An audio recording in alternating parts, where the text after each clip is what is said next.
Alright, so number 2. Let's try this.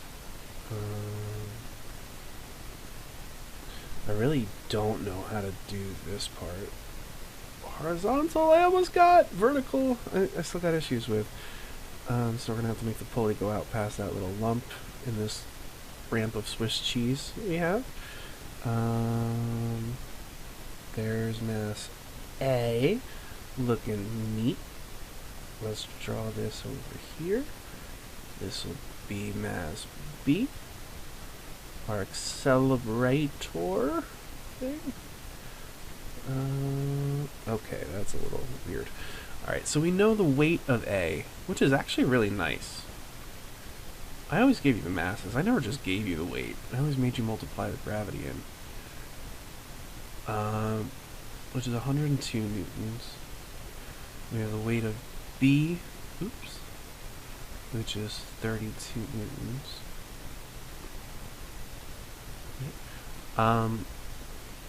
Do we know the angle? The angle we do know is 40.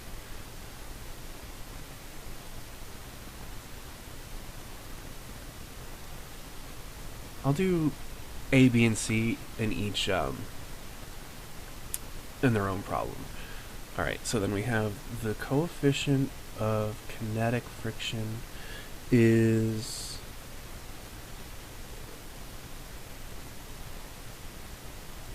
0.25. I don't know why I drew that first. I did. 0.25. Coefficient of sliding friction is going to be equal to 0.56. Just double checking. And I think we're good to go. Alright, so let's do a free body diagram for A. Right? So block A. We have our dot. Vertical is better. It's a little bit off center. With the normal force, we have tension, right? Remember, we have a rotated axis. We rotated it, so we're letting the x-axis be parallel to the plane. We know that's going to be the tension in the rope, which is actually really easy to find. It's just going to be the weight of B, right? That's the only thing pulling it down here. So the tension in the rope has to be equal to the weight of B, which is going to be 32 newtons. But we'll put that in later. We actually, the weight of A, remember, gravity goes straight down.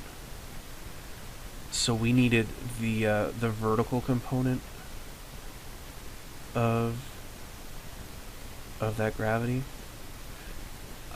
And there was some silly geometry, but you should remember that this is going to be the weight times cosine of theta. And this is going to be the weight times sine of theta. It is the parallel component and the perpendicular component with respect to the plane, or the x and the y, with our newly rotated coordinates. Getting the hang of this. All right. Anyway. So this is going to be, oh, it's not the weight, it's going to be 102 sines theta, so we could just call it, well, we'll just write it just for posterity's sake, mg cosine theta. It's a really bad habit. We don't know m or g. Whatever. And this is going to be mg sine theta. Okay. So, or fg, right? That's probably the more appropriate. Right, it's a free body diagram. F, G, cosine theta. F, like your grade. F, G, sine theta. Cool. And this is the normal force, F, N, which we know there's nothing else going on here. So the normal force is just going to counteract the perpendicular component of gravity. So it's going to be F, G, cosine theta. Alright, so let's look at Newton's second law in the x-axis, right, our rotated x-axis. That's going to be what? That's going to be... Oh, no, we have one other force, right? there's friction here. And for this problem, we're going to be worried about static friction again, right? It's, for part A, it's at rest. Okay, so let's do...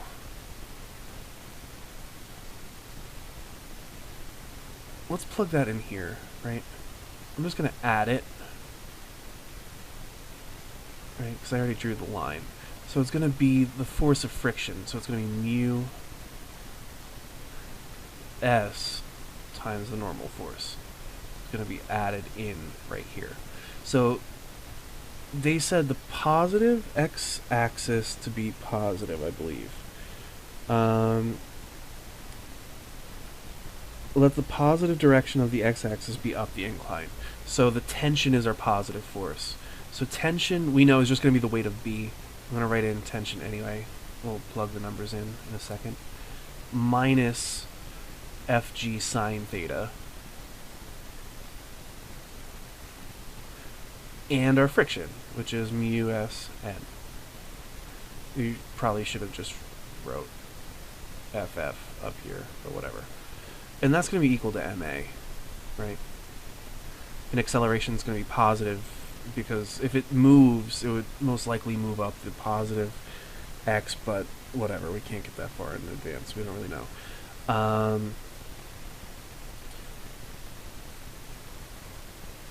So let's see what the sum of the forces are on this side, because if it's less than 0, we'd get a negative acceleration. And that would be weird, right? Really, what we need to do, and the only thing we need to do, is look at these two components, or first, so let's just plug the numbers in. 32 minus, that's the weight, right, tension, minus 102A sine 40 minus 0.56 times the normal force, which is 102 cosine theta. Ooh, I ran out of room, but I got it. I don't know what those are. I don't think it's going to move. I think it's not going to be enough. Let's pull up a calculator. I did this before, so I kind of had the stuff there.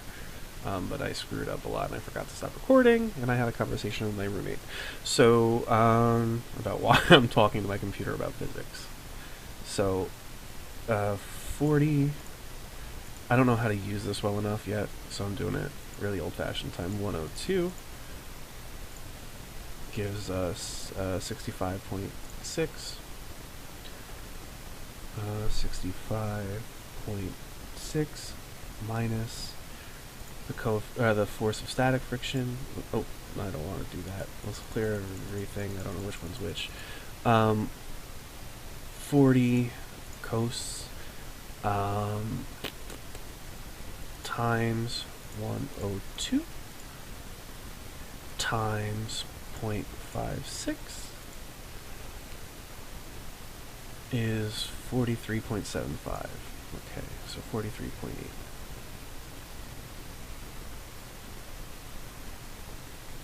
All right. Yeah, that's not gonna fly or move or do anything. Minus 6.5.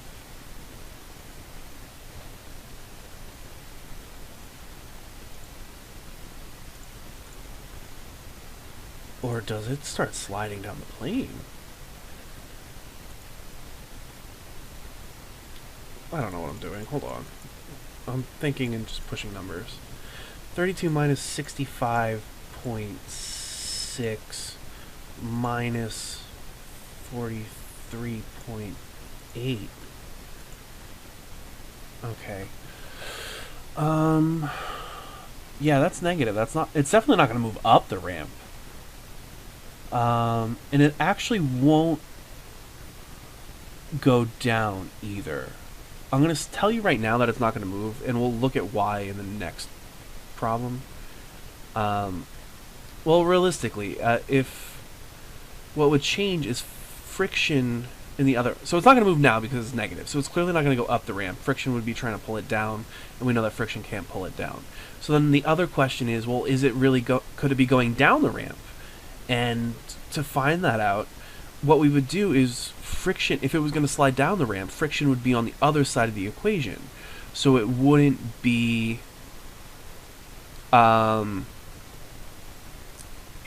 stopping it from going up this way, it would be stopping it from going down this way. So it's going to flip to the other side. So we would have, this is the friction, so it would be 32 minus 65 plus 43.8. And that's going to end up being positive.